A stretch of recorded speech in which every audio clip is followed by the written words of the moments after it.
سڵاوتان لێبێت و بەیانێکی باش دەست پێ بکەن بینەران و بیسترانی کوردستان 24. هەمیشە پێتانەڵێمەوە کە لە هەر شوێنەکەن ڕۆژێکی باشتان هەبێ و ئێمە خۆشحاڵین کام بانیێش میوانیەوە بین بانی تۆش باش سەوان بانی تۆ و بینەرانی پرۆگرامی بەیانی 24 باش سڵاوتان لێبێت بە هیواین لە هەر کوێکین لەشتان ساغ بێت تەندروست بن و هیوای ئەوەتان بۆ خوازین ئەمڕۆ یەکێک بێت لەو ڕۆژانەی کە ئەگەر ئامانجێکتان هەبووە و ئامانجەکەتان پلانتان بۆ داناوە ئەمڕۆ ڕۆژی گەیشتن بە ئامانجەکەتان بێت و پلانەکانتان لە جێی خۆی و دروست تو بێتە پێشەوە بە هیوای هەمیشە باشی جا لەگەڵمان بن بۆ ئەوەی کە بزانین لە پرۆگرامی ئەم بەیانیەی بەیانی 24 چیمان ئامادە کردو بێگومان ئێمە هیچ لایەنێک لە بیر ناکەین هەر لە لایەنە کۆمەڵایەتی و هەروەها تەنانەت لایەنە تەندروستیەکە و لایەنی جوانکاری و گەنجان و منداڵان و هەموو بابەتەکان لە پرۆگرامی بەیانی 24 جێ ئەبێتەوە. لە دەستپێکی پرۆگرامەکە هەندێک لەو بابەتانەی کە هەن بە ئێوەی ئاشناکەین دواتریش لەسەر هەر یەک لە بابەتێکە پەیوەستە بە ژیانی ڕۆژانەمان و کاریگەریە بێت لەسەر بەرەو پێشوونی کارەکانمان لە هەر ڕوویەکەوە بێ تەوەر و گفتوگۆی تایبەت دەکەین.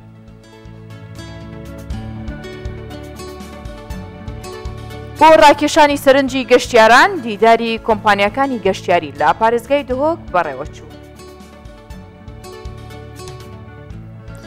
بەرهەمهێنانی زەیتی زەیتون لە سنووری پارێزگای هەڵەبجە زیادی کردووە سپاس بۆخوا لە 2 ساڵی ڕابردووش زۆرترین ڕۆنی کوردستان لەم پارێزگای یاخود لە کوردستانەوە بەگشتی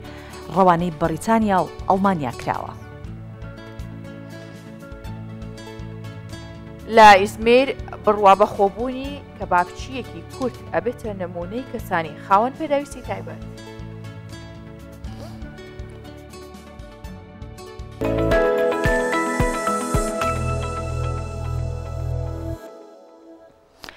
یەکەم بابەتیش لە بابەتێکی هوەریەوە دەست پێ ئەەکەین وەکو هەمیشە لە پرۆگرامی ئێمە هەر پێشەنگایەک هەر بابەتێکی هوەری هەبێت ناساندنی کتێبێک بێت یان هەر بابەتێک دیکە لە بواری ئەدەب و هوەر و وێنەکێشان و هەموو مەبەستمان لە هوەر هەموو ئەو لە قوپەپانەیە کە لێ ئەبێتەوە لە پرۆگرامی ئێمە جێگەی دەبێتەوە بۆیە لە هەولێر سەباسی واکەین کە پێشەنگایەکی شێوەکاری بۆ هوەرمەند نامێق عەلی کرایەوە کە تێدادەیان تابلۆی هوەرمەند نمایش کراوە و هوەرمەند نامێق عەلی زیاتر لە 20 پێشەنگەی هوەری لە هەرێمی کوردستان و لە دەرەوەی وڵاتیش کردوتەوە بە بینەر و ببینین بزانین ئەم پێشانگایی چۆنە.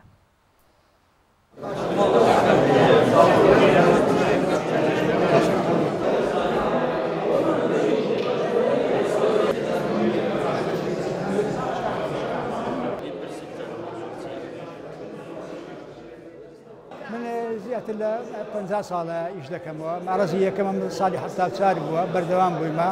حەز دەکەم ساڵانە 2 ساڵ جارێک مارەزە بکەمەوە لەبەرەوەی وەکو مەسئولەتیش تاریخی لێ هاتێ فەنان کە پاشخی بەرەو تەجاروبی خۆی نیە بێوێ مجموعەک ئیش بکاتن یان بەردەوام بی لە هونەرەکەی خۆی.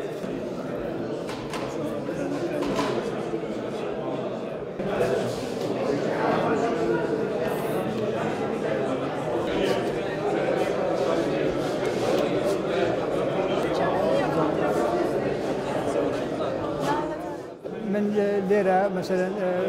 جوانی و ناشرینی بکەم لە حرەکەی معماری مەسەلەن یان تاریخی شارستانیەت لە هەمان کە دەمێ باسی بابەتش بکەم کە بابەتێکی تراژیدیە بابەتی پاییزی بەناوی پاییزی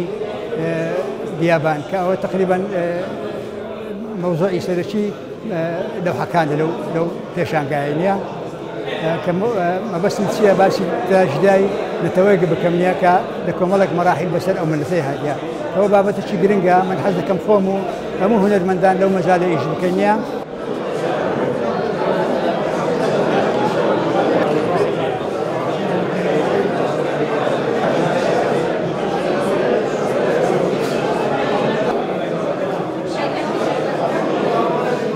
مادە زۆر هونەرمەند ئازادە چمادەک بەکاردێنی لە بۆ تەچیتکردنی فکرەکەی خۆی ئازادە مەسەلەن زەید بەکاردێنی ئیکریلیک بەکاردێنی قەڵەم بەکاردێنی نیمەوەی ئەو مۆزوعی دەوێتن بتوانی دروستی بکاتن. هونەری شێوەکاری یەکێکە لە بنەما سەرەکیەکانی دروستبوونی شارستانیەت لە هەموو وڵاتێک.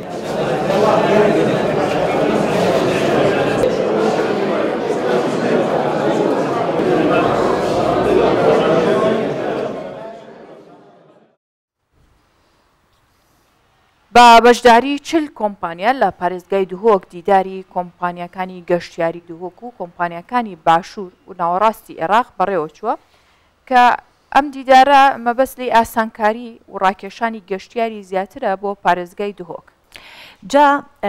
دیدارەکە لە نێوان کۆمپانیەکانی پارێزگاکان و کۆمپانیەکانی ناوەڕاست و باشووری عێراق بووە بە هەماهەنگی یەکتری ئەنجامیان داوە. بەڕێوەبەری گەشتیاری ڕای ئەگەنێت کە تەنیا لە 10 مانگی هاژە بەس ئەم ساڵ سەرەتای دەستپێکی ساڵەوە زیاتر لە 2,300,000 گەشتیار سەردانی شوێنە گەشتیاریەکانی پارێزگاکانیان کردووە. ئەمە زۆر گرنگە کە بتوانرێت لە ڕێی کۆمپانیەکانەوە ئەو هەماهەنگیە بکرێت بۆی هەوڵ بدەن لە ڕێگەی پرۆژەی جۆرا و جۆر هاتنی گەشتیاران زۆر زیاتر بکەن و ئێمە ساڵانە زۆر هەوڵی ئەوادرێت لەلایەن حکوومەتی یاریمی کوردستانەوە نەک تەنیا گەشتیاری لە بەهاران و وەرزی گوڵ و گوڵزار هەبێ بەڵکو و گەشتیاری زستانەشمان هەیە و ناوچەی زۆر جوان و شاخاویمان هەیە کە بەفری لێ و لە ناوچەکانی ناوەڕاست و باشوور لێی نییە.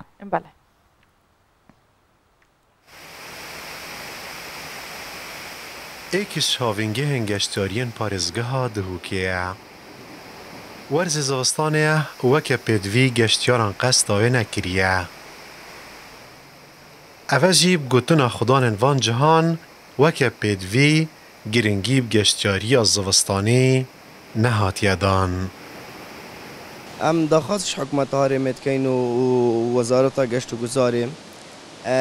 پتر هاریکار بن که کرده گشت و گذاری نه تنه ورزه هاوینه بتنه بیت ورزه زوستان و بهار و پاییز جی بیت چون هم همی گاوات آماده اینه تأثیری که زیاد المد بیت چون هاوینه مد نزدیکی 5-6 کارمنده تایی بونو که زوستان هماینه 10 حتی 5 کارمند. اوه دیداره که گشتیاریا گرینگه کل باجر Duhokê هاتیه ریخستن.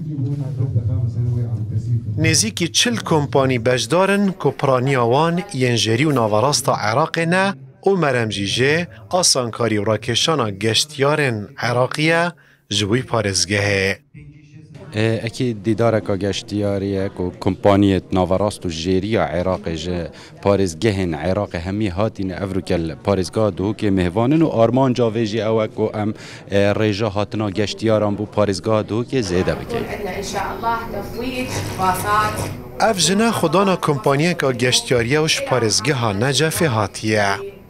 Wekî ew dibêjîtin xelkê devera wana gelek hez dîmen û dîtina cihên balkêş yên çiyayên parêzgeha Duhokê dikin. Operaya van dîdaran dikarin li hevhatinên baştir peyda bikin da ku geştyarên zêdetir bînin. نتواجد الآن احنا شركات الجنوب والوسط. ئێمە وەک گروپە گەشتیاریەکانی باشوور و ناوەڕاستی عێراق بە خۆشحاڵیەوە بەشدارین لەم دیدارە گەشتیاریە تا بتوانین پێکەوە کەرتی گەشتیاری لە دهۆک ببوژێنینەوە بتوانین زۆرترین گەشتیار بهێنینە ئەو شارە. ندعمين إن شاء الله لهاي المحافظة وإن شاء الله نفوج أكثر وأكثر ونرتقي أكثر وأكثر.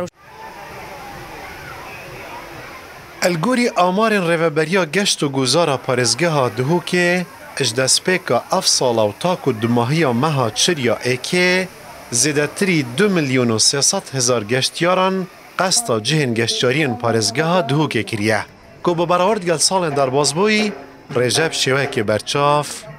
bilind bûye. Ev cure dîdar û hevdîtinên geştyarî ji bilî ku dê vejandinekê kertê geştyariyê deverê de peyda kin heman demê da peywendiyê navbera kompaniyên geştyariyên Iraqî û Herêma Kurdistanê jî da dêxortinê lêkin. Me Sarmêlê Kurdistan 24 Duhok. هەرێمی کوردستان لە قۆناغی بوژانەوەیە جا چ لە سێکتەری گەشتیاری بێت چ لە سێکتەری خانوبەرە بێت چ لە سێکتەری ئاوادانکردنەوەی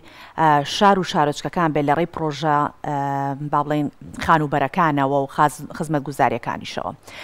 ئەمانە هەمووی دەستیان خستۆتە ناو دەستی یەکتری بۆ ئەوەی کە ئاسانکاری و خۆشگوزەرانی بۆ خەڵکی هەرێمی کوردستان دەسەبەر بخەن بۆی خەڵکی هەرێمی کوردستان لە کەشێکی زۆر لە بارا بژین جا ساڵانی پێشتر ئاژە سێکتەری خانوبەرە وەکو ئێستانە بوو هەندێک جار ئەکرێت بەهۆی هەندێک ڕووداوی سیاسی یاخود هەندێک بوار وەکو ئەوەی کە داعش هێرشی کردە سەر ناوچەکانی عێراق و هەرێمی کوردستانیش کاریگەری کەوتە سەرەوە بەشێکی ئاوارەی زۆر هاتنە هەرێمی کوردستان سێکتەری خانوبەر بەرز و نزمی بەخۆیەوە ئەبینێت چ لە ڕووی کرێوە چ لە ڕووی کڕین و فرۆشتنەوە ئەمانە هەمووی کاریگەری هەیە بەڵام لەگەڵەوە لەلایەن حکوومەتی هەرێمی کوردستانەوە کارێکی ڕێخستنی باشی بۆ دەکرێت. ئەم لەنەیە کە باسمان کرد کە سۆڤان ئاماژەی پێە لە سێکتەری خانوبەرە نیشتەجێبوون هەموو ئەمانە پەیوەستە بە کارێک کە وەبەرهێنانی تا بکرێت تا وەبەرهێنانی تا بکرێت و گەشە سندووترە بێ بەڵام وەبەرهێنان لە سێکتەری نیشتەجێبوون یاخود بڵین خانوبەرە پێویستی بە ڕێکخستنەوە بێت ئێستا لێرە و لەوەیە بینین چەندین پرۆژەی نوێ دروست دەکرێت چەندین شاری نوێ دروست دەکرێت و ئاپارتمانەکان تا دێن بەرزترەکرێنەوە بەڵام ئایا ئەمە لەسەر چ پێوەرێکە لەسەر چ پلانێک ڕێگەخرێتەوە کێن ئەوانی کە توان سوودی لێ ببینن ئەمە گفتوگویەکی تێروتەسە لە بێت لەگەڵ بەڕێز زەردەشت محەممەد گوتەبێژی کۆمەڵی ئەقاراتی کوردستان لێرە لەگەڵمانە بێت کاک زەردەش بەخێر هاتی بەیانێت باش دانیداش بەخێر بێت زۆر سپاس کاک زەردەشت ئێستا بینین سێکتەری نیشتەجێبوون یاخود بەگشتی بڵێن خانوبەرە بەرەو زیادبوون ڕۆشتووە ئەتوانین ئەم بڵین ئەم زیادبوونە بژانەوەیە یاخود دەتوانین بڵین بەرەو پێشچوونیان تەنها دروستکردن و بەرزکردنەوە و فراوانکردنیەتی سەرەتا بەیانتان باش وڵایەوە وەکو ناوەن جیرەک و ڕاوشکارێکی عقارات زۆر باش پێشێکی زۆر باشمان لەسەر عقارات گەشتارەزایکی باشتان نەبوو وڵا سێکتەری عقارات لە هەموو دنیایەک لە سێکتەر هەرە گرنگەکانە یعنی ڕەبتێکی زۆر گرنگی بە ئابووری و ژێرخانی ئەو وڵاتەوە هەیە لە هەرێمی کوردستانیش خۆشبەختانە دەتوانین برین دوای ئازادی عێراق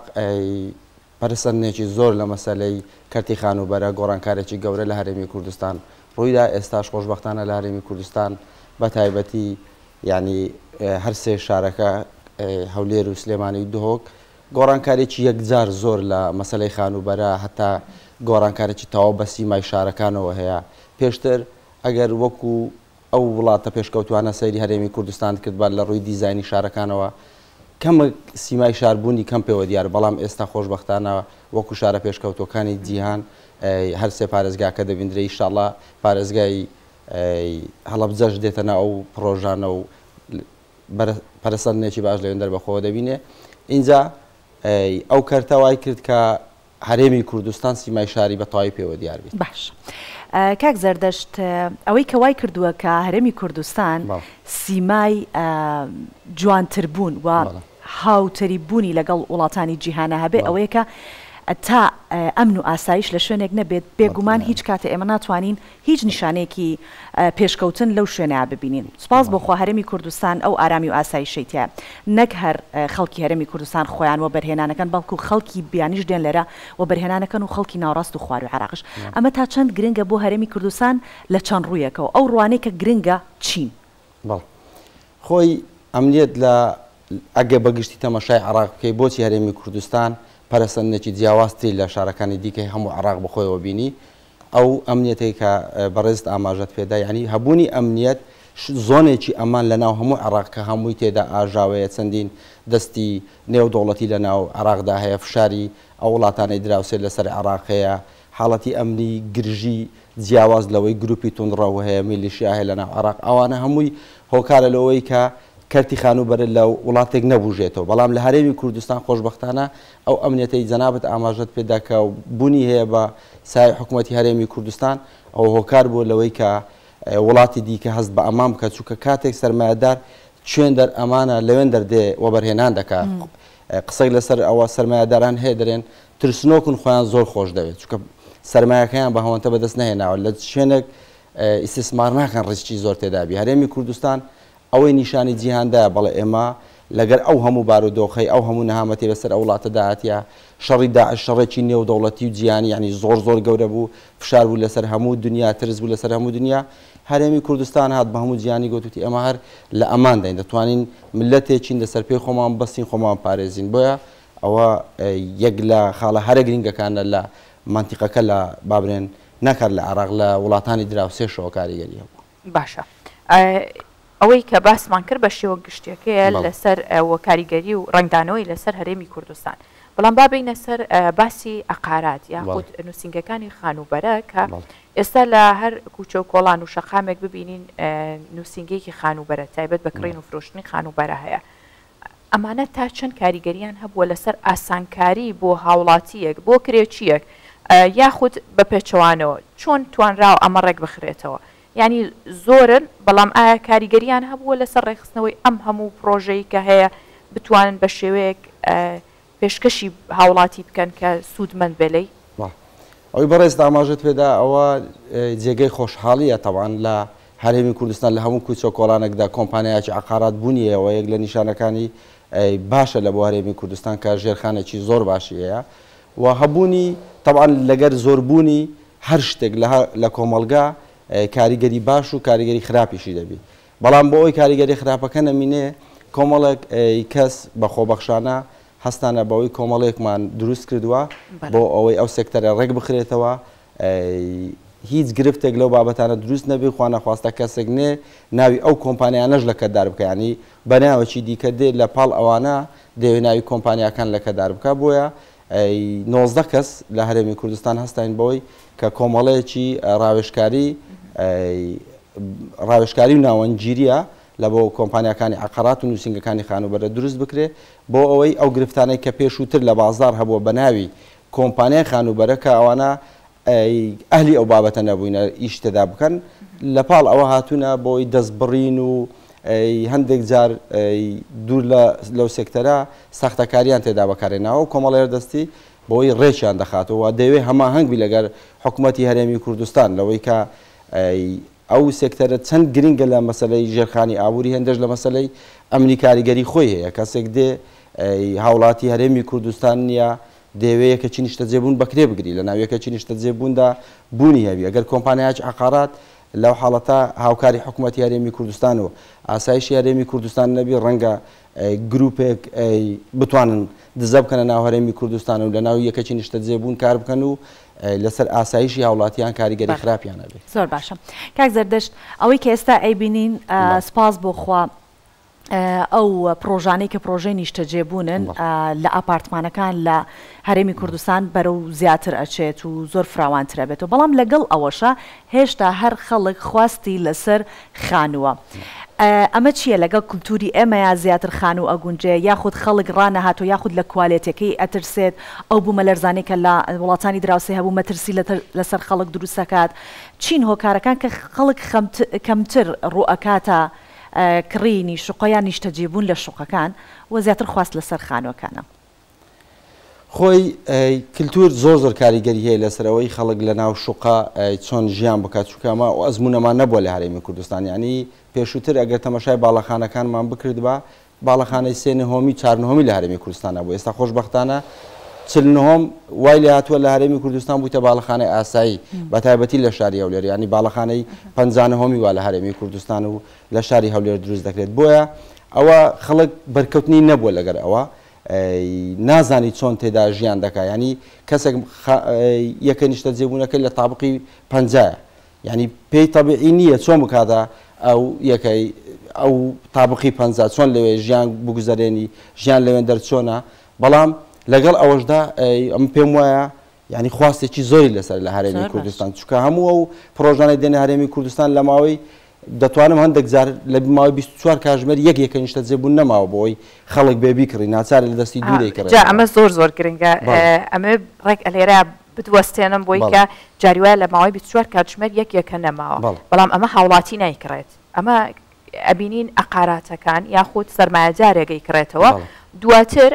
ئەم کەسە بە شێوازێکی جیاوازی فرۆشێتەوە بە هاوڵاتیان ئایا ئەمە تا چەند توانراوە ڕێک بخرێتەوە کاتێک سەرمایەدارێک وە بەرهێنێک پرۆژەیەکی گەورەی هەیە بەڵام ئەچێتە دەستی ئەقاراتەکان و ئێستا من بچم لە سیتیەک بمەوێت لە پرۆژەیەک حەزم لێ بێ بیکڕم هیچ کات لە دەستی یاخود لە شوێنی خۆی بۆم ناکردرێ ئەبێ بچم لە ڕێی ئەقاراتێکەوە بیکڕم کە ئەمەش لەوانەیە قازانجێکی زۆر زیاتری خست بێت سەر کە کێبڕکی بازاری لەسەر بێت چۆن توانراوە ئەمە کۆنتترۆل بکرێت لە کاتێکە مابینین ینی پرۆژە هەیە یەکەی نیشتە جێبوون لەناو ئەم پرۆژەیە هاوتە لەگەڵ یەکێکی نیشتەجێبوون لە وڵاتێکی زۆر پێشکەوتو کە ئەگەر بڵین لەسەر بەحرە چەندین ئەمە هۆکارەکەی چیم هەڵاوسانە دروست بووە لە ناو ئەقاراتە خۆی ئەوە بەهڵە تێگەیشتنە پێم وایە ئەو بۆچونەی جەنابەت تەواوە لە هەموو هەرێمی کوردستان ئەو بۆچونە هەیە لەسەر کۆمپانیەکانی خانوبەرە بەڵام ئەوە بۆچونێکی دروست نییە ئەوانەی کە بەوردی لە ناو کارەکەدان چونکە کاتێک وەبەرهێنێک پرۆژێک دەین هەرێمی کوردستان چەند کۆمپانیاکی عقارات هەردەستن بەکڕینەوەی هاوڵاتی لێرە تێدا سوودمەندە خەڵک پێی وایە زەرمەندە ئەخر بچ ینی بۆچی دروست نییە کاتێککە ئەم یەکەیە ئەگەر خۆی مەتری بە 6 دلار بێ ئەو دواتر بە پێی تەڵاب کە تەڵەبی زۆرە تا دێت زیاتر و زیاتر یەکات ئەیکاتە زۆر زیاتر 80 دلار بۆ ینی ئەمە چۆن دروستە چۆن ینی بۆ چوونەکە هەڵەیە کاتێکە هیچ هاوڵاتێک ناتوانێت لی سوودمەند بێت لە کاتێکە کەسێک دیکاتوانێت دەیەکەشی هەبێت بەڵێ ئەجام دەمێ ئەوە ئاماژە بۆ بدەم خۆی بۆچوونەکەی جەنابەت تەواوە ینی ئەوە ڕایەکی گشتێ لەسەر ئەو بابەتە دروست بە بەڵام ئەوەی کە دێتە ناوردەکاری دەبینی وەبەرهێنەکە پرۆژەیەکی گەورە دەین هەرێمی کوردستان چەند کۆمپانیاش عقارات دێن مارکتینگ بە بازارکردنەکەی لە بۆ دەکەن خۆی ئەو بە بازارکردنەکەیە خەڵکی دیکەش ئاساییە سربەستە لەوەی دێت چەند یەکەی نیشتە جێبوون دەکڕی بەڵام کاتێک کۆمپانیاک دێ بە جملە ینی ئەوەی قسە بازاڕیەکەی بڵێم بە جملە دەیکڕێتەوە بە نرخێکی هەرزانتر لەوە بەرهێن دەیکڕی ئەگەر هاوڵاتێک بچی ڕاستەوخۆ لەوە بەرهێنەکە بیکڕی ڕەنگە گرانتر لەسەری بکەوی بەڵام من دێم 100 یەکەی نیشتە جێبوون دەکڕم لەو کاتە ئەگەر بەهاکەی 10,000 دلار بی ناچار بە 9,000 دلار لە بۆ من هەژماری بکە ینی ئەگەر تو بیکڕی بە 10,000 دەیکڕی ئەم بە 9,000 دەیکڕ بەڵام دواتر ئەو بە 11,000 زیاتری هەموو جارەوە بۆ نمونە بە زاید 20 من ئەیفرۆشمەوە ئەیکڕێڵە بە زاید 20 هەمان کاتدا بەناقص 20 بوونیە ینی چۆن کە وەبەرهێنە گیان کۆمپانیاکی عقارات دەیکڕی هەیە ڤیو زۆر جوانە یعنی ناکری ئەو ڤیوە بە هەمان ڤیوەکی بی کە جوان نییە ئەسڵم ڤیو نییە لەو کاتە دێی ئەتو زاید 20 دەدەوەی ناقص 20 دەدەوەی لە معادلەکە وەکو یەک دەردێتەوە بەڵێ خۆ ناکری یەکەی نیشتە جێبوون ئێستا خەڵک لە هەرێمی کوردستان زۆر حەزی بە خانووی ڕوکن هەیە ئەی خۆ ناکرێ خانووەک تەنیشتە ڕوکنە کە ڕەوازی لەسەر نیە هەمان نەرخبی نەخێرە هەمان نرخ نییە ئەو بە زاید 20 دەفرۆشی ئەوە بە ناقص 20 دەفرۆشی لە کۆتاییەکەی هەر سەتەکە دەردێت بەڵێ ئێمە سپاس دەکەین زەردەشت محەممەد گوتەبێژی کۆمەڵی عقاراتی کوردستانە بەیانێ لەگەڵمان بووی بۆ هیوایی کە سێکتەری خانوبەرە ڕۆژ بە ڕۆژ بەرەو پێشەوە بچێت کرێچیمان نەمێنێت هەموو هاوڵاتێکی هەرێمی کوردستان ببێت بە خاوەن مڵک و ماڵی خۆی و بە خاڵێکی چۆنە لە ئیسراحەت و مرتاحتر خەمیەوە نەبێ موچە وەرەگرێ بەشێکی دابنێ بۆ کرێ زۆر سپاس دەستان خۆش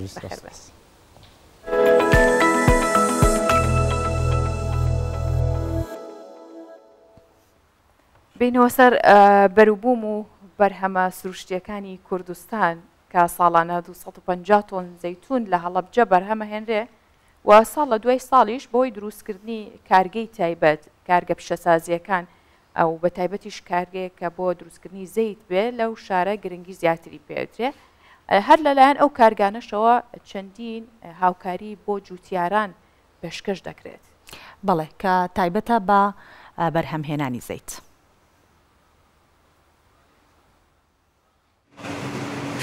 لە شنگالەوە ڕێگایەکی دووری بڕیوە ئیسماعیل بەرهەمی زەیتونی ئەم ساڵی هێناوە تەلەم کارگەیە بیکاتە ڕۆنی زەیتون و داهاتێکی باشتری هەبێت ئومێدەواریشە لە ناوچەکانی ئەوانیش کارگەی هاوشێوە دابمەزرێت لایمە معمەلی نییە لەبەر شوونەگی تۆزەک بچووکەوەکە ئێرە فراوان نییە و چالێم ئەو دارانە نەماوە و باخانە وەک جاران داعش زۆربەی هەمی سووتاندن دار و باخ و ئەوانە ئێستا ئێمە تینن بۆ ئێرە ئەو جارەت کاروانەکەم لە شنگال ئانی بۆ ئێرە بۆ زەیت ساڵانە سەدان تۆن زەیتون لە هەموو شارەکانی کوردستانەوە دەهێنرێتە پارێزگای هەڵەبجە تا بکرێتە ڕۆنی زەیتون بەڕێوبەری کارگەکەش دووپاتی دەکاتەوە کە ساڵانە بەهۆی ئەم جۆرە کارگانەوە گرنگێکی زیاتر بە چاندنی زەیتون دەدرێت خۆشبەختانە ئەم کارگەیە سڕ ڕایدامەزراندنی لە دوای ساڵی 2010 ڕێژەی داری زەیتون لە ناوچەیەکانی هەرێمی کوردستان و تەواوی عێراق زیادی کردووە بەبێ ئەو داتایانەی کە لە بەردەستماندایە لە یەکەمین ساڵە ئێمە توانیمانە 100 تەن بەرهەمی جوتیار وەرگرین بەڵام خۆشبەختانە لە ئەمڕۆ بەرواری ئەمڕۆ کام راپۆرتەی جەنابتانەکرێت حالیان 400 تەن بەرهەمی جوتیار زیادی کردووە و ئەمەش هۆکارە بۆ دروستبوونی ئەم بە کارگە ناوخۆیانە بووەتە ڕێژەیەکی زۆر لە داری زەیتون و بووەتە هۆکاری ئەوەی کە بەرهەمێکی ناوخۆییمانە بێت. لە سەرەتای مانگی 11ەوە دەست بە کۆکردنەوەی زەیتون دەکرێت. ئەو جۆرەی کە بۆ ڕۆن گونجاوە پێویستە باران لێ بدات تا بۆ بەرهەمهێنانی ڕۆن بە کەڵک بێت. لە سنووری پارێزگای هەڵەبجەیە 383 دۆنم زەوی بە زەیتون داچێنراوە کە 50,000 داری زەیتون لەخۆ دەگرێت و ساڵانە 250 تۆن زەیتون بەرهەم دەهێنن کە توانای پێدانی 30,000 کیلۆ زەیتیان هەیە. حکوومەتی هەرێمی کوردستان گرنگی بەم بەروبوومەش داوە و لە ماوەی 2 ساڵی ڕابردوودا زەیتی هەرێمی کوردستان ڕەوانی وڵاتانی بەریتانیا و ئەڵمانیا کراوە. ئەڤیناتا کوردستان 24 هەڵەبجە. چین لەسەر بابەتێکی دیکە کە باس لە جەنگی 12 ساڵەی سووریا و گۆڕانی کەشوهەوا و کاریگەریەکانی هەیە کە هەر دیسانەوە پەیوەستە بە بەرهەمی زەیتونەوە. بێگومان کاریگەریەکانی کەشوهەوا وا ئەکات کە بەرهەمی زەیتون لە شوێنێکە ناوچەی چاندنی زەیتونە و بەهۆی شەڕ و ئاڵۆزیەکانەوە کاریگەری بکەوێتە سەر و خەڵک نەتوانن نەکاتی چنینەوەکەی کە ئێستا وەرزی چنینەوەیەتی بچن بیچنەوە. بۆ نمونەوەی کە لە غەزە هەیە بە بۆنێ ئەو شەڕە 62 ڕۆژەی کە هەیە هەنێک لە بەرهەمی زەیتون هەر وەکو خۆی ماوەتەوە خەڵک ناتوانێت بچێت بێنێت. لە سووریاش بە هەمان شێوە بەهۆی جەنگ و ناکۆکیەکانەوە. جا خاوەن کارگەکانی زەیتی زەیتونیش کێشەی خۆیانیان هەیە لەو بارەیەوە. باسی واکەن کە بەهۆی کەمبوونەوەی بەرهەمی زەیتون نرخی زەیتی زەیتونی شەر بەرز بووەتەوە بە جۆرێک کە نرخی تەنەکەیەک زەیتی زەیتون 16 کیلۆگرامی گەیشتوتە 91 دۆلار. ئەمە کاریگەری جەنگ یاخود وێرانکاریان لە هەمووی گەورەتر تێکچوونی کەشوهەوا بەدەیان ساڵی دیکامێنێتەوە. ئەنی ئەگەر ئەوە نیە سۆڤان نەتوان زەیتونەکە لێ بکەنەوە تەنانەت کاریگەریە بێت لەسەر ئیتر جۆری زەیتونەکەش لەوانەیە ساڵێکی دیکە و بەرهەمە باشەی نەبێت و نەتوانرێ بەو شێوە بێ و وەکو خۆشیان ئەڵێن کە ئیدی نرخەکەی زۆر زیاترە بێت. لەڤر زەیتا زەیتونان تێچێکرن. ئەڤ یەکە ژ کارگەهن گوڤاشتنا زەیتونان لە پارێزگەها ئەدلبێ.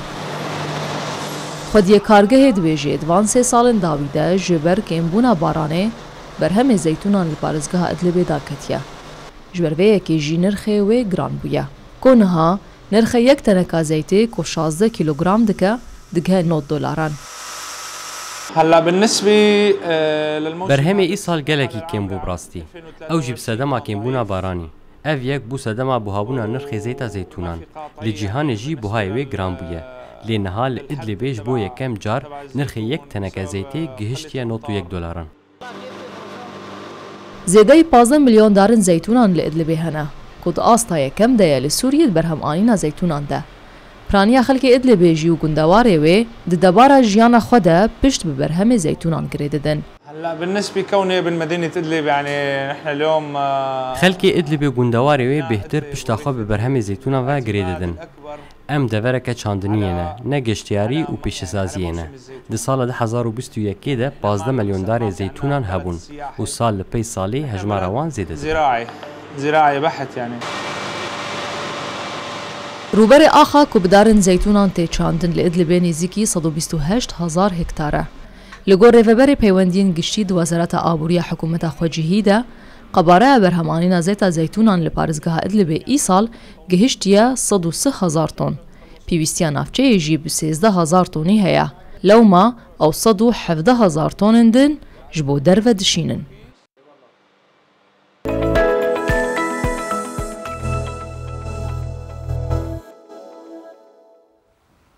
بڕگەی لەگەڵ ئەحمەدی خانی کە لەلایەن جاندۆست نووسەر و لێکۆڵەری ئەدەبی پێشکەش دەکرێت بینەری دەبین. ساقی تجبو خودێ کەرەمکە یەک جورعەی مەی دی جامی جەمکە دا جام بمەیێ جیهان نوبابت هەرچی مە ئیرادەیە خویابت دا کەشفی ببن لەبەرمە ئەحوال کانی دبتن ميسر إقبال إدبار موي قها كمالي آيا بو قابل زوالي يا هر وهدي لاستوابت حتى وكو دور منتهابت قد ممكن أف جشرخ لولب طالع ببتن جبو مكوكب بختي ما جبو مرا ببتيار جارك ببتن جخاب هشيار رابط جمجي جهان پناهك رابط جمجي جهان پناهك پیدا ببتن ما پادشاهك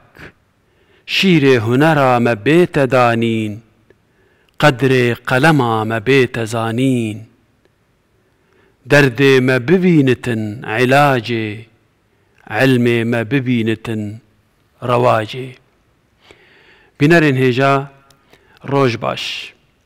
دیسا امتين لگل خانی چند کلیکن پیروز دقدینن دخلکن برده درجایی باورم مهکه ده بین 6 هفتیان ده ما فکرو بیرو باورین سیدای خانی درباره تصوف ده درباره پسنه پیغمبر ده درست کرنا و خلق عرض و عزمانان ده چه فکروی دینی و اولی و تصوفی هبون ما بحثوان بکرتایی کر خلق بخلق نها ام درباسی مجارک دد بن مجاره هری گرینگ لجم احمد خانی مجاره هری گرینگ دماموزین ده و مجاره هری گرینگ که کرد روشنبیرن کرد نخبه کردی الیتا کردی مجولي ويا أبا 300 سال بيتري 300 سالي چيا أو مجار أو مجارة بندستيا كردان أو مجارة باتفاقية كردان أو مجارة نيكبونا كردان أحمد خاني دوان مالكين كمانها خواندي ده دست خداتينا سربريني پرسان دكا پرس جي دست بيكا هشمنديكا راستو درستن ملتي قو پرسان نآفرینه بر سوانجی نابینه احمد خانی دورده چی دکه هوارا خود دیگه هینه ساقی چیه ده هلبستان ده لجمع تصوفان ساقی او يعني حتى تي واتيا خوديجي او كو دهيلت بزانين سرخوش ببي دهيلت بمعرفتها خودي سرخوش ببي ساقي او لي ساقية احمد خاني ساقية شاعرين دن كنها امي بحثوان بكن ساقية كي قو دكارة برسفان جبو برسين بي بآفرينه ساقي تجبو خودي كرمك جبو خودي كاوره هلا ساقي تجبو خودي كرمك كرم بك ورا ما بينا جرعايك مي قرتك مي بينا امي بنوشن چما بنوشن سرخوشي دوي چه ببا او سرخوشيا كو احمد خاني قال دكا نه سرخوشيا ما يا راستينا كو مروف جهش دكا نا سرخوشيا كو هش مروف تينا سر مروف سرخوشيا كفكرية سرخوشيا زانستية كو دهيلت بيتر بفكري بيتر كونسنتراسيونا تشي ببا لسروي مجاري بندستيا كردان چما احمد خاني دست خو آويت يا ساقيان هوارا خو دگين ساقي جبركو مجارك گرينگ ايديته او مجارا گرينگ وك ما قوت مجارا بندستيا كردان اواما لجم نابي چي شعري كمي مشهور هي هيمن جي دبيجه ساقيا وبادوا رو للاي منك بجامي بادوا مشتري وك من لما يخاني كمن زور بيان شادو بكيفو بخمن وبوي اواي هيمن جي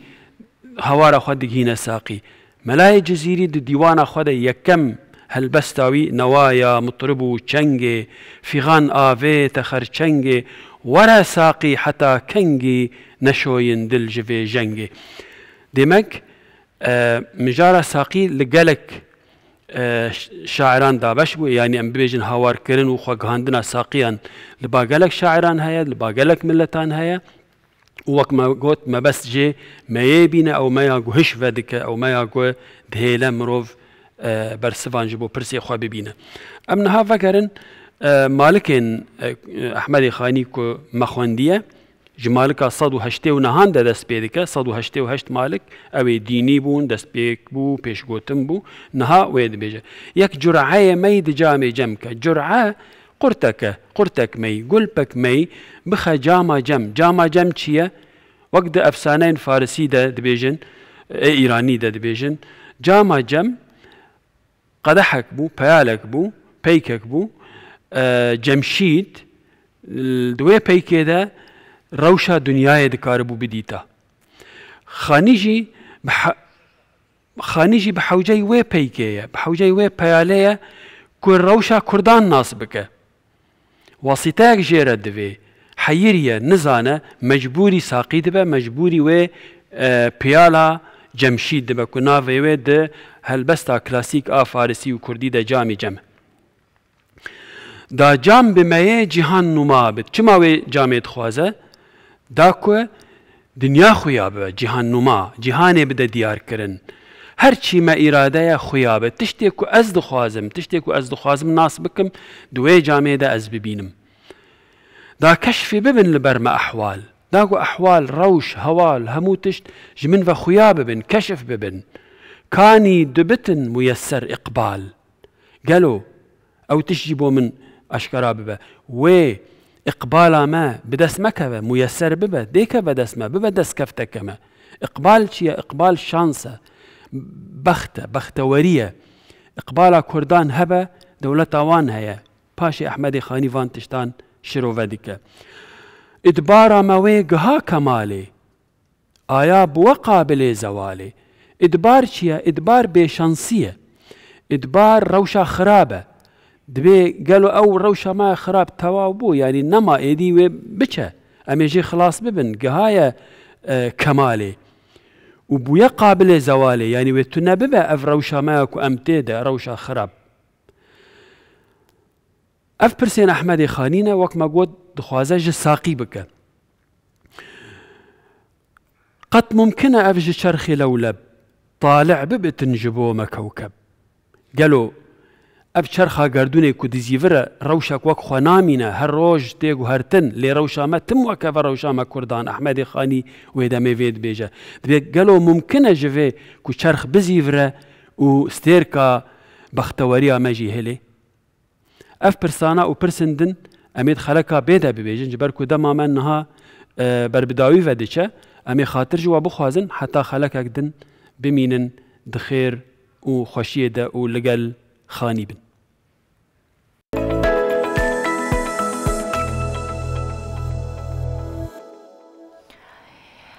دەچینە ئامێدی دوێنێ لە ئامێدی بابەتێکی زۆر گرنگ هەبوو ڕووداوێکی زۆر گرنگ هەبووە لە شارشکەی ئامێدی کە ئەو ڕووداوە دیداری قوبەهان بەڕێوە چووە کە لە دیدارەکە چەندین بابەتی تایبەت بە پرسی گەنجان و گفتوگۆیان لەبارەوە کراوە ژمارەیە گەنجیش بەرهەمەکانیان لە دیدارەکە نمایش کردووە وەک بەشێک لە ئامانجی دیدارەکە بۆ پەرەدان بە توانا و بەهرەی گەنجان بووە کە بەسەر دیدارە قوبەهانە یادوێیە لە قەزا ئامێدیێ دوو گەنجێن دهۆکێ بەشدارن ڕۆبۆتێکی ڕاکردنا مینا چێکردنە و ترۆمپێلەکە گەهاندنا هاریکاریان بۆ پێشمەرگە لێ دەمێ شەردا کارن وان نێزینگی سێ هەیڤان بۆ خۆڤەگرتیە لە بەرمڤی پرۆژی مەزنتر بکەن لە داهاتیدا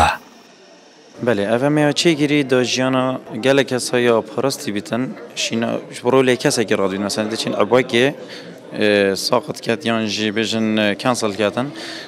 da jiyana wî kesiya parastî bişîna kesek biçîtin ژیانە بکەفتت مەترسێدا ئەم بینین ئەف ڕۆبۆتە بچیت وی کاری بکات چێترە ئەفێ سۆڕانێ مەرەم چێکردنەوەی پرۆژەی درستایی مەچێکیە داکۆ گیانێ پێشمەرگەی سڵامەت بیتن بۆنمە گەلە شولا ژێڤەتکەتن ئەvە تایبەتە پشارەی کۆلام کۆلامڤە گەلە جۆرا میگرتیتن دە ئەردادات ئاسێنە محتاجی هەندێک سیلاحینە ئانژی خواردنێ ئانژی بێ لە فافاو تشتت برینە کاچ محتاجی بە قەتیەن دێ بۆ گەهینیەوێرێ بتری 20 گەنجێن بەهرەمەند ژێ هەموو پارێزگەهێن کوردستانê بەشدارن karên wan jî hatna nemaîşkirin paşan penelekî taybet li do rolê gencan û avakirina wan birêve çû çendîn xalên cuda cuda hatine danan في دیداره دا خلکی پسپور خلکی شارزا کساتین دوره و کساتین دروی دوره جی بجدار ببون دوان پنالاندا و درونشنادا بشک زور لاوانتی دا بجدار بون گوتو بیشان نکرن از باورم به وردی کار سر بهتا کرن او پروژه هاتینا پیشکش کرن که سالین دهاتو دا دمین دهاتو دا به حکومت هریما کردستانی کو بو دوره بهتا کرن از باورم که بهنا انجام دان مثلا رجا بیکاری مثلا پتر لاوین وی دوره بشید خو اداره داد قوبەهان دیدارەکە ساڵانەیە هەر ساڵ بەحسا پرس و بابەتێکی گرنگ و دیاریکری دکا ئەفجارژی تەکەزی لێ ڕۆڵێک گانجان و بەشە ڕۆژاوان هاتەکردن داک و خزمەتاوان بێتەکردن. Divê dîdarê da gencên behremendên parêzgeha Duhokê û derveyê parêzgeha Duhokê karê wan hatine nemayeşkirin û girîngî pê hate dan. Ev dîdar wê salana berdewam bê dak û xizmeta beşekî ji wan gencên behremendên hemû Kurdistanê bêtekirin. Lewma jî eva pêngava duwê bû û pêngavê din jî wê berdewam bin. Marşingalî Kurdistan 24 Qeza Amêdiyê. هەندێک لە نمایش و پێشاندان هەیە کە لە یاخود ئەکرێتە چوارچۆی فستیڤالەوە ئەکرێتە چوارچۆی پێشانگاوە هەموو ئەمانە لە ناوچێک بۆ ناوچێک دیکە زۆر جیاوازیە بێ. بۆ نمونە کاتێ لە شاری جوانڕۆی پارێزگای کرماشان فستیڤالێکی کللتوری و هوەری وەرزشی بەڕێواچێت ئەوە ئەوەندەی تر ڕەنگینتر و کللتوریانە و جوانی و سەرنجڕاکێشترێ بێ بەتایبەت لە ڕێی گەشتیاریەوە. بەڵێ جا ئامانج لەم جۆرە فستیڤالانە ڕاکێشانی گەشتیار هەروەکژە ئاماژەی پێکرد بە تایبەتی لە ناوچەی هەورامان جا لە فستیڤالەکە جلوبەرگ خواردن بەرهەمە دەستیەکانی هەورامان و وەرزش و یاریە خۆماڵیەکان و چەندین پارچە مۆسیقا و هەڵپەڕکەی کوردی نمایش کراوە. ئێمە بەس باسی ئەەکەین ئەوەندە جوانە هەر بە باسکردنەکەی بیری لێ بکەرە و زۆر جوان جاوەرە ناو فستیڤالەکە بی لەو کەش و هەوایە بی ئەو هەموو بابەتانە ببینی کە پەیوەستە بە کولتوری کوردەواریەوە لەو سروشتە جوانش بین. ئێمەش نەمانێشەوە ئێوە بێبەش بین هاوکارانمان کاریان لەسەر کردووە و لە پرۆگرام بە شێوەی راپۆرتێک بۆ ئێوە دەخێنە بەردیتان.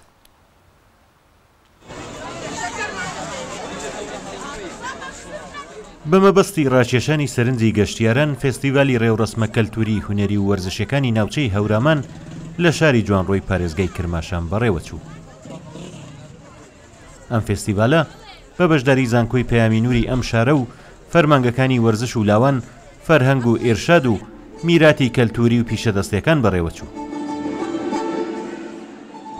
لە بەشی کەلتوری فێستیڤالەکەدا بەشداروان بە هەڵدانی چەندین ڕەشماڵ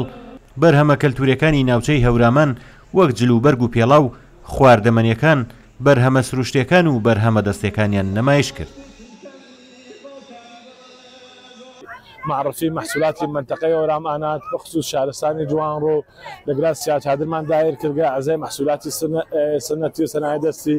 ئەم کتێوانمانە هەست ئەم بگیوە و کلاسمانە هەست ئەم جەشنوارە بە هەمەتی دانشگای پەیامی نور ئیدارەی فەرهەنگ و ئێرشاد ئیسلامی و وەرزش جوانان بەرگوزاری بوو کە ئەم جەشنوارە ئێمە هەدەفمانە مەسەر کە بتوانین بەرنامانی شارستانی جوانڕۆ بەخصوص منطقە هەورامانات معرفی بکەنەوە. هەمووی دەرخواست دەکەین لە فعالینی گەشتکاری و سەنایە دەستی کە هەمڕا و دڵی ئێمە بوون کە بتوانین ئەم جەشنوارانە ئینشاڵڵا بۆ ساڵانی تر و دەهفاتی تر فرەتەر بەرگوزار بکەین. لە بەشی وەرزشی فێستیڤالەکەدا چەندین جۆر یاری وەرزشی ناوچەی و خۆماڵی نمایش کران و پێشبڕکەیان لەسەر کرا. بەڕێوەبەرانی فێستیڤالەکە دەڵێن ئامانجیانە ئەم وەرزش و یاریانە لە ئاستی نیشتمانیدا تۆمار بکەن بۆ ئەوەی بکرێنە وەرزشی گشتی و لە پێشبڕکێ سەراسەرەکاندا لە ئاستی پارێزگای کرماشان و تەنانەت سەرانسەری ئێراندا بەشداریان پێ بکرێت. ئەم وەرزشەکە وەکو گێرزانە وەکو تێبخارە وەکو حەفەردانە وەکو داڵپەرانە وەرزشێکی سنەتین بوونی لە حەرێن کە ئینشاءڵڵا ئێمە بتوانین با کۆمەکی دۆستانی عەزیز با کۆمەکی ئیدارەی وەرزشی جوانان ئۆستان و هەمچنین سایر دۆستان بتوانین ئەم وەرزشەکە بە سوورەتی وەرزشێکی قەهرەمانی ئۆستان بەرگوزار بێت و بتوانین ئەم وەرزشەکە دووبارە زیندە بکەین لە ناوی مردمی شاری جوانڕۆ حتا ئوستانی کرماشان و حتا ئێرانیشە.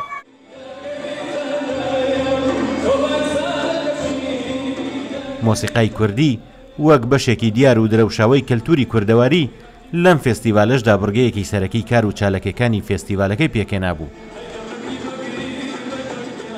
جا لە ئاواز و گۆرانی فۆلکلۆری ناوچەی هەورامان سیا چەمانە و بەرنامەکانی گروپی دەف و شمشاڵ و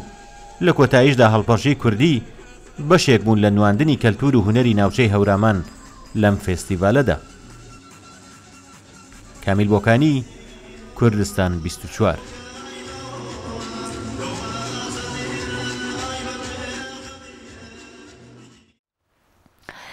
هەندێک جار هەیە مرۆڤەکان کارێک ئەکەن تایدا شکست دەهێنن یاخود بە شێوازێک ژیانیان سەراژوور ئەبێت دەتر واز لەو پیشەیە ئەهێنن هەر بەلاشیان ناچنەوە ترسێک لە دڵیان دروست دەبێت بەس هەنێک کەس هەیە بڕوا بەخون بوونێکی وایان هەیە نەک هەر لەسەر پیشەکەیان بەردەوام ببن بەڵکو ئەبن بە نمونەیەک بۆ کەسانی دیکە کە چاولەو بکەن و ببینن کە مرۆڤ لە هەر جۆرە بارودۆخێکا بێ ئەگەر خۆی بیەوێ و مەبەستی بێ ئەتوانێ ئەو شتێک کە ئەوێ ئەنجامی بدات. نمونەیەک بینەوە لەسەر ئەمە ئەوەی کە سۆڤانەڵێ ئیرادە زۆر زۆر گرنگاگەر خوا بە هەر مرۆڤێکی بادەوە بەختەوەری کردووە. کەبابچیەک لە شاری ئیزمیری تورکیایە توانە و ئیرادەیەکی ئەوەندە بەهێزی هەیە کە بووەتەوەی هاندەرێکی باش و تەواوی بێت لە نیشاندانی پیشەکەی و هاندەرێکی باشیش بێ بۆ خاون پێداویستی تایبەتەکان بۆ لە بەرەوەی ئەوان دایمە کێشیان هەیە لە بەڕێوەبردننی کاروبارەکانیان ناتوانن بە تەواتی پشت بە خۆیان ببەستن بەڵام ئەم کەبابچیە پیانەڵێڵێ ئیرادەتان هەبێ هەموو شتێک ئاسانە بێ. ئەم کەبابچیە لە ساڵی 2015 دەستی بڕاوەتەوە بەهۆی ئامێری گۆشت بڕینەکە. باشە جا ئەگەر کەسێک خۆی بۆ خۆی هەرکە لە دایک بوو خاون پێداویستی تایبێت بێت ڕەنگە تاموچێژی ئەوە نەزانێت کە ئەو شوێن ئەو بەشەی جستەی ساغ بوو بێت ڕاهات بێ لەگەڵی بەڵام کە تۆ بەشێکی جستت ساغ بوو لە پڕ بەهۆی هۆکارێکە و ڕووداوێکەوە نەما زۆر ئەستەمە لە لایەکە خەمۆکی تووشی ئەو کەسە ئەبێت لە ڕووی دەرونیەوە زۆر ئەشڵەژێت لە لایەکی دیکەشەوە بەشێکی گرنگی جستەی لەدەستاوە بەڵام ئەم بەو شێوەی بیری نەکردوتەوە هەستاوە بە دروستکردنی ئامێرێک کە توانیوێتی لەسەر پیشەکەی خۆی بەردەوام بێت هەروەها هەر بەو ئامێرە ئەتوانێت کەباب شاورما ئەو خواردنانی کە لە کەبابخانەکەی خۆی پێشکەشیەکات بیدا بە کڕیارەکانی و کڕیارەکانی هەم چێژ لە ئەوە ببینن کە ئەو چەند بەتوانایە هەم چێژ لە خواردنەکانیشی ببینن. ئەو هۆستەیە دەستهێسنێ ئیزمیرەیە دگەل و دەستێوی دراوە ماکینەیە قیمەیە دەما دەست ji پیشەیە خوا بەرنەدا. پەسی گوندەم یەک جوان کوردانێک و bi salanên li xwarengehên bajarê Îzmîrê wekî hosteyê kebab û donerê kar dike û di sala 2015 de destê wî yê rastî di makîneya qîmeyê dema bû. Lê xweragiriya wî nehişt ev bûyera diltezîn û bextre ji pîşeya wî re bibe asteng. Dema ku nekarî bi yek destî kar bike, amîreke taybet durust kir û niha bi xêra wê amîrê wekî her osteyekî asayî dikare bixebite. Çalıştığım yerlerde bakıyordum işte diğer elemanlar. Luan cihê ku min kar dikir mûçeya hosteyên din ji mûçeyê min zêdetir bû. Ji ber ku min bi yek destî kar dikir. Lewma min jî bîr li çareyekê kir û ev amêr çêkir. Ya rast min hizra drûstkirina vê amêrê ji filmeke kevin wergirtiye. Lê min bi zehmetî û di nava sê mehan de ev amêr berhem anî. Amêra min ayeke mîn ev bû. Min ji boriyeke sobê drûst kir. Lê jeng girt. Lêya niha hem kirom û jeng nagire hem jî jiya berê pêşkeftî dire. Taybetiyên vê amîrê gelekin tenê goştî hûr nake, dikare wî bike qîme û bi kêrî gelek karên diyên cûr be cûr bê. Dönercilik yapabiliyorum, kebapçılık Bi xêra vê amêrê dikarim karê doner û kebabê bikim. Dikarim kêra doner û kebabê bêve bikim. Dikarim goştê wekî qîme hûr bikim. Dikarim salatê jî pêçê bikim. Jê gelekî sûdmend dibim. Çok yönlü bir aparattır. Ev amîr tenê karê wî hêsan nekiriye û bûye xweşiya jiyana wî jî. Dikare bi çatala ku bi serê amîrê ve kiriye xwarin bixwe û niha hewl dide kevçiyek li ser zêde bike bo vexwarina şorbeyê. Ev amêra min bi kêrî gelek tiştan tê. هون دبینن تنی بکری کاری من نایه دکارم بوی خواردنیجی بخوم وی ژیانا من گلکی خوش کریه و دخوازم ببم آلیکاری همو کسین خودی پێدویەن تایبەت دخوازم خۆ بگهینن من لێ دەرفەت الجەم من ژینینن گەر دەرفەتێ من زێدە ببن دێ ئالیکاری ئەوان بکەم ئەم هۆستەیە خوێراگر و ژخوا باوەر دیار دکە و دگەل و ئەو نەئەندەزیارە و دبستانە سەرەتاییژی تەمام نەکریە ئامیرێکە وها بەرهەمانیە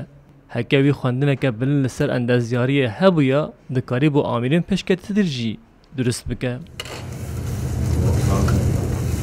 ئەب هۆستەیە کوردژە هەموو کەسن خودی پێویستیان تایبەت ڕێژی بوویە هێوی و هەکە دەرفەتێن وی چێ بن دخوازە جوان ڕێژی دابین بکە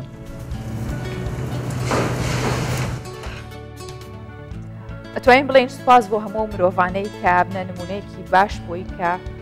ئێمە هەست بەو باشیانە بکەین کە لە دەوروبەرمان هەن و هەوڵ بین ڕۆڵ نەدەین بەڵێ جا ئیرادە وەکو لە ئەو بابەتەی کۆتایی بینیمان ئەتوانین بڵێن یەکێکە لەو پایانەی کە ئەتوانێت مرۆڤ هەم بگەێنە بە ئامانجەکانی هەم وای لێ بکات کە لە هەموو بارودۆخێکە بەسەر هەموو سەختیەکانە زاڵ ببێت بۆ هیواییکە هیچ سەختی نێتە ڕێگەتان و ئەگەر سەختیە کاتە ڕێگەتان ئەوەندە ئیرادەتان بەهێز بێت کە بتوانن ئەو لەم پەڕە تێپەڕێنن و بەجێ بهێڵن و بەرەو ئامانجەکەتان بڕۆن سپاس کە ئەم بەیانێ لەگەڵمان بوون بەخواتان ئەسپێرین ماڵتانەوە خواتان دەگەم